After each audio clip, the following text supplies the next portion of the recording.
Bienvenue à cette keynote de clôture des Assises de la cybersécurité 2023.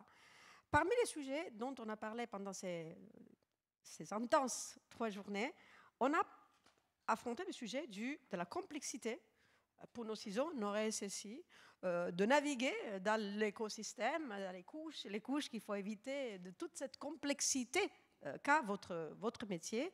Et nous avons la chance d'avoir des partenaires qui prennent à cœur le sujet de la démystification de cette complexité. Aujourd'hui, nous avons une proposition d'idées et de partage de la part de Pantera que je vous propose d'écouter. Et je suis ravie d'accueillir en scène William Culberts.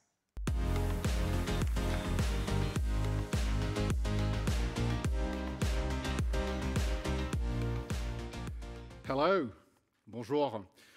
Je suis ravi d'être parmi vous aujourd'hui. Merci pour cette intro. On a été prévu, vous étiez prévu d'avoir mon CEO Amitai ici présent. Malheureusement, vu la situation en Israël, il n'a pas pu nous rejoindre. Et j'ai cet honneur d'être devant vous aujourd'hui. Qu'est-ce que la cybersécurité pour apprendre d'IKEA ? Je ne sais pas si je suis le seul, j'imagine que je ne suis pas le seul ici, d'être assis avec la boîte IKEA, les meubles, les vis, tous ces différents éléments, en train de monter mes meubles, monter mes chaises, monter mes tables, etc. Si je me permets de juste regarder notre écosystème aujourd'hui, on voit que les menaces d'attaque sont en croissance. On voit que les tactiques employées par les malveillants semblent de plus en plus évoluer. On voit que les techniques également sont de plus en plus dynamiques, de plus en plus compliquées. On voit qu'il y a aussi une gestion de vulnérabilité qui est quand même très très élevée, beaucoup plus important que c'était il y a 10 ans. Et du coup, le challenge est là. On a tous ces pièces, on ne sait pas comment vraiment le construire. Alors, pour prendre un peu de recul, on regarde au framework de NIST, et on voit qu'il y a 5 éléments. On connaît tous les 5 éléments. Identify, protect, detect, respond and recover. Sur beaucoup de ces éléments-là, on a vu des évolutions. On a vu des évolutions dans le domaine de l'IA, notamment dans l'antivirus, qui en gros n'existe plus. On est maintenant passé en EDR. Et il y a une partie, par contre, sur la partie risque et préventative, dans l'identity, qui n'a pas eu le même genre de regard. Et c'est là où on va regarder un petit peu aujourd'hui. Gartner a également constaté cette manque sur la partie identity et a créé un nouveau framework qui s'appelle Exposure Management l'année dernière. Et ils ont englobé en Exposure Management la partie surface d'attaque, la partie vulnérabilité et une partie validation. Donc, surface d'attaque, c'est l'interne, c'est l'externe, c'est le cloud, c'est le télétravail. On connaît tous les challenges. Les vulnérabilités, on connaît aussi un peu tous les challenges là-dessus. On en a un paquet. Comment prioriser ces vulnérabilités? Comment les classifier? Est-ce qu'on utilise du CVSS? Comment avoir le contexte de nos propres environnements et de voir comment vraiment remédier? Et cette notion de validation, targeted et comprehensive. Et c'est là où on va passer un peu de temps aujourd'hui sur la partie validation. Il y a aussi même une notion de validation en continu, Continuous Threat Exposure Management. Et là-dedans, c'est la notion que ce soit pas juste un pentest instantané, mais c'est la validation que tous les briques de notre écosystème de sécurité qu'on a mis en place, et selon Palo Alto récemment, on a entendu qu'il y a plus de 70 de solutions de sécurité dans les entreprises, qu'ils fonctionnent correctement et qu'ils fonctionnent ensemble. Et que les défenses, vos murs de défense sont bien bâtis et peuvent être là pour rejeter et arrêter les attaques des malveillants. Alors, pour voir comment ça peut se fonctionner, un peu de recul. Et on s'est regardé un peu sur différentes industries.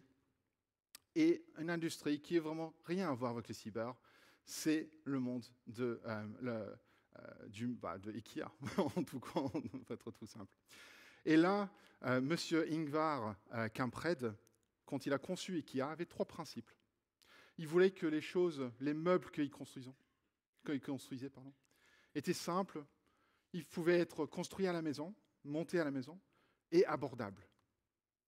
Donc ces trois choses-là ont fait vraiment révolutionner le monde des meubles. Donc en prenant ces principes en place, j'imagine que je ne suis pas le seul à monter un bibliothèque Billy à la maison. J'en ai plusieurs, j'imagine, je ne suis pas le seul. C'était tout là, c'était dans le carton, j'ai monté, j'avais la petite tournevis qui était fournie avec, les vis, tout était prêt. C'était quelque chose qui était faisable et monté assez rapidement. Sur la partie Security Validation, donc les murs sont bien bâtis, on a les pots de miel quelque part, on a les utilisateurs avec les bons privilèges, donc il n'y a pas de privilège creep, on a les updates en place, on a le cloud, on a l'infrastructure en interne et en externe. En gros, le surface d'attaque est très large et de valider, c'est compliqué. Donc comment est-ce qu'on peut prendre les atouts, les avantages de ce que le fondateur de IKEA a pris et le mettre dans notre environnement, dans notre secteur. Et quand on regarde un petit peu sur le challenge confronté par ce fondateur, il fallait, avant IKEA, avant de faire comme ça, il fallait aller chercher le bois, il fallait peut-être un bûcheron pour aller le chercher, donc un professionnel. Il fallait un transporteur pour le transporter. Il fallait couper, dresser, monter, peindre, préparer. Toutes des professionnels interdépendantes l'un de l'autre pour créer un process qui est très long et quelque chose, voilà, c'est bien fait à la fin, mais c'est très long et ce n'est pas quelque chose qui va marcher en grande échelle. Et si on regarde le challenge de validation de ransomware aujourd'hui également, les challenges ne sont pas si différents que ça. Donc, avec un expert en cybersécurité, sur une partie d'un système d'information, on peut faire la reconnaissance. C'est possible. On peut préparer et rendre neutre un payload pour l'injecter. On peut chiffrer peut-être quelque chose. On peut voir si ça fonctionne. On peut établir une relation avec un command and control. Ce n'est pas évident, mais c'est possible. Puis on peut voir si c'est possible d'exfiltrer. C'est un process qui est très long. C'est un process qui n'est pas simple. Et c'est un process qui, en tous les cas, ne valide pas tout notre système d'information. Alors, les challenges ne sont pas si différents l'un de l'autre. Et IKEA, ils ont regardé ce qui pourrait leur apporter dans cette challenge, et c'était la automatisation. L'automatisation, aujourd'hui, IKEA prépare 300 000 meubles par jour, et ça peut monter jusqu'à 1 million quand c'est vraiment une forte demande. Et c'est uniquement avec l'automatisation que ceci est possible. Alors, en prenant ceci en compte, est-ce que l'automatisation dans les secteurs de validation de notre système d'information est aussi possible? Et avec la technologie, avec l'automatisation, on arrive à travailler à 100 fois plus, ou faire 100 fois plus qu'un être humain dans une journée. Donc là, déjà, avec cette notion d'automatisation, il y a quand même un vrai atout et avantage. Mais on ne peut pas juste implémenter l'automatisation sur certaines parties. C'est important que ça fait de bout en bout. Et ça réagit à différents éléments dans la validation. Que ça peut écouter sur le réseau, sur les différentes communications de relais, par exemple. Que ça peut intervenir, si ça entend, ou si ça voit un mot de passe chiffré, pour voir si ça peut continuer une attaque sur une partie du réseau à gauche, tout en sachant que c'est en train de travailler sur la droite aussi, et de partager ces informations. D'aller sur le surface deep et dark web pour chercher des credentials fuités, et voir si ces credentials fuités ont toujours la capacité de faire entrer sur le système d'information dans l'environnement. Et c'est dans l'automatisation qu'on peut aussi faire tout ceci. Mais avec la technologie, on peut pas. Ce qui est compliqué, c'est de juste attacher tous les différents scripts ensemble, un peu de Kali, un peu de Metasploit, etc., etc. C'est quelque chose qui est censé travailler ensemble. Mais en sachant qu'on a tous ces différents éléments, il faut que ça reste simple à utiliser et que la connaissance, les expertises, si vous voulez, restent dans les attaques. Et c'est comme ça qu'on va trouver un juste milieu. Donc, on va regarder ce que ça veut dire, le technology is not enough, alors. Que ça rende simple. En gros, une solution qui reprend tous les différents éléments d'un cyberattaque, repérage jusqu'à l'exfiltration, si on prend le kill chain, qu'on puisse après avoir un moteur de priorisation pour vraiment voir quels éléments sont les plus importants à régler selon le contexte de cet environnement aussi. Et c'est ça qui est important, selon le contexte de l'environnement et la criticité des différents systèmes sur lesquels on est en train de tester. Et après avoir tout ça, il faut le communiquer quelque part. Donc avoir des rapports, avoir des dashboards, avoir une façon de communiquer qui est accessible à tous. Ça peut être un framework, ça peut être un Mitre, ça peut être un autre framework que vous utilisez, mais c'est ça qui est très très important aussi, de parler le même langage en interne. Et c'est important qu'on le fait aussi sur toute la surface d'attaque, l'interne, le cloud et aussi l'externe. Parce que c'est en train d'évoluer tous les jours, même tous les heures, avec ce qui se passe sur les systèmes d'information. Et qu'il faut que ça soit simple à utiliser, à exécuter. Ce n'est pas quelque chose que, voilà, on va mettre des heures et des heures à le préparer. C'est quelque chose, ou des jours, des semaines, c'est quelque chose où on a besoin que ça tourne, et ça tourne dans un temps qui est réaliste pour nous rendre les propres informations rapidement, encore une fois, sur notre niveau sur notre posture de sécurité. Si je reviens un peu sur cette idée-là, c'est un peu comme le petit meuble d'IKEA. Encore une fois, la petite tournevis est fournie dans le carton. Donc en gros, c'est le même principe qui est juste réutilisé. Après, c'est aussi d'aller vraiment dans le fond du sujet, le vif du sujet, et d'avoir aussi cette compétence. Et quand on parle de compétence, c'est comment s'adapter aux différents types d'attaques qu'on voit aujourd'hui, qu'on constate aujourd'hui. Et ce n'est pas que des scripts qui disent. Encore une fois, je suis certain que je ne suis pas le seul à avoir joué sur les différents outils qui sont là pour voir ce que je pouvais et ne pouvais pas faire. Moi, je me donne pas plus qu'un script qui dit. Mais c'est là où on voit aussi la possibilité d'aller jusqu'au type d'attaque qui peut être mené par les connaissances beaucoup plus avancées. Et du coup, pour faire cela, on a besoin d'une équipe ou de plusieurs équipes de recherche. Donc, plusieurs équipes de recherche en sécurité. Et c'est dans les équipes de recherche en sécurité que, voilà, ils regardent les atouts, les avantages, les inconvénients de certaines techniques, certains TTP aujourd'hui, pour vraiment approfondir ce qu'une solution peut vous apporter. Parce qu'encore une fois, ça ne sert à rien de faire une validation avec une technologie basée sur les techniques de l'année dernière ou des années avant. Ce qu'il faut en fait faire, c'est de voir comment exploiter et comment adapter les techniques dans une façon automatisée sur les menaces d'aujourd'hui et de demain. Et ça, c'est pas que d'avoir ces différentes techniques disponibles, mais c'est aussi de voir ça sur différents vecteurs d'attaque. Donc, ce n'est pas que de cibler sur du Windows, ce n'est pas que de cibler sur du Linux, mais vraiment regarder les différents vecteurs. Comment est-ce qu'on peut pivoter? Comment est-ce qu'on peut utiliser? Comment est-ce qu'on peut faire des escalations de privilèges après? Après aussi la reconnaissance, etc., etc. Encore une fois, tout dans le même boîtier. Et la rêve, c'est de voir comment on pourra automatiser notre validation contre les familles de ransomware. Et on sait tous que même si on a fait une validation avec une équipe de pentesters sur une famille de ransomware aujourd'hui, déjà, c'est sur un moment donné, sur un périmètre spécifique, mais on sait que même si on peut se défendre contre une famille de ransomware, ça ne veut pas dire qu'on peut le défendre contre les autres. Du coup, cette notion d'automatisation, c'est aussi important quand on regarde le lundi matin, on lance une partie de Conti, la famille Conti, sur une partie de notre infrastructure.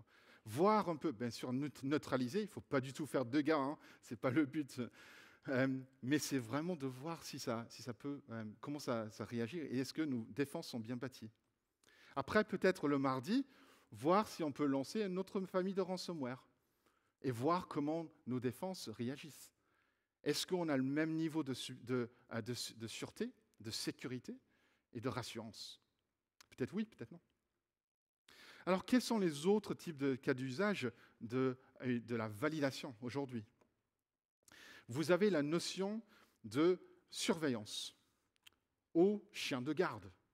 Avec toutes les modifications, avec tous les changements qu'on a sur notre SI au quotidien, il y a la notion que voilà, il y aura peut-être un S3 bucket ouvert.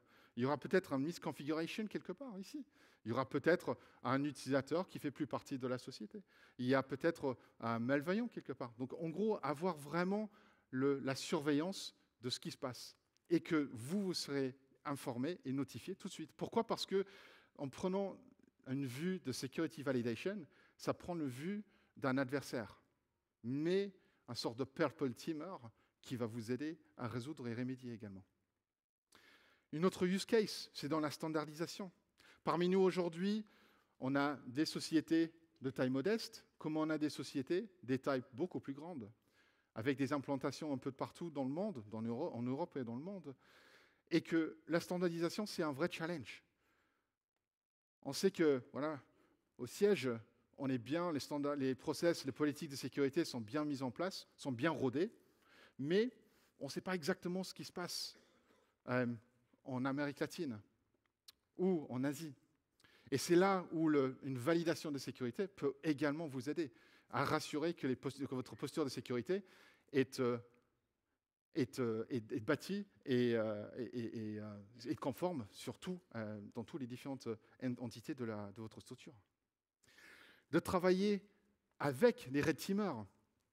Et ça, c'est quelque chose de très intéressant aussi, de faire le travail des process d'automatisation sur l'infrastructure. C'est là où l'automatisation peut vraiment avoir un bénéfice. Ça libère le temps pour les red teamers de après faire des choses qui sont peut-être un peu plus exotiques dans votre système d'information ou sur les applications un peu maison que vous avez. Ça peut travailler avec le SOC également. Et le SOC, pour assurer que les défenses sont bâties et que voilà, la validation des différents systèmes sont bien mises en place. Et que là, c'est uniquement sur les alertes vraies du monde et des malveillants, des vrais malveillants. Après, ça peut aussi être des audits. Avant d'intégrer notre système d'information avec le vôtre, auditez-le, validez la sécurité, validez la posture de sécurité. On en a parlé de la résilience de ransomware, mais c'est aussi, voilà, encore une fois, sur les mots de passe, valider encore. C'est une question de validation dans cet exposure management. Mais peut-être une des choses qu'on voit le plus, c'est la priorisation. Et en utilisant les moteurs offensifs pour voir vraiment les points de rémédiation, c'est là où vous voyez qu'il y a une différence entre comment gérer les vulnérabilités et comment gérer la partie qui sont vraiment à remédier, à mettre à jour. Et c'est avec ce genre de choses, et avec toute cette automatisation et cette liaison dans tous les différents outils, in the box, que nous pouvons avoir la possibilité d'une cyber-validation qui est aussi simple à monter qu'un Billy Bookcase ou une bibliothèque de Billy. C'est quelque chose qui est faisable. Ça existe. L'idée, c'est que, au lieu de regarder une liste extensive de vulnérabilités, que vous avez plutôt une vue globale sur votre système d'information et sur la validation de votre posture de sécurité dans un format, comme on a vu tout à l'heure, reporting, qui est là. Et que vous pouvez adresser vous-même les problèmes qui sont uniques à vous et à votre système et à votre environnement. Avec un langage aussi de Mitre ou autre qui peut être partagé dans tout le groupe. Donc ça, c'est ce que je pense qu'on peut apprendre de cette liaison entre IKEA dans l'automatisation et le monde de cyber. Pantera aujourd'hui, donc, que je représente, on a été fondé en 2015, nommé une licorne en 2021, avec 800 clients au monde, à peu près 350 employés, avec le moitié en R&D. Et nous sommes installés dans une vingtaine de pays. En France, nous y sommes une quinzaine pour être disponibles pour nos clients. Pour revenir à la question avec laquelle on a commencé, c'était qu'est-ce que ça pourra nous porter comme liaison. Je pense qu'on va revenir à ces trois principales les trois principes de IKEA aussi. C'est-à-dire, c'est la simplicité, c'est que ça peut se faire à la maison, ça vous peut monter vous-même, vous pouvez exécuter vous-même, et que c'est quelque chose qui est abordable. Le motto de IKEA, c'est « A better life for everyone ». Et chez Pantera, on pense qu'on a la possibilité, avec la validation, de créer un « better security life for everyone ». Voilà, merci bien.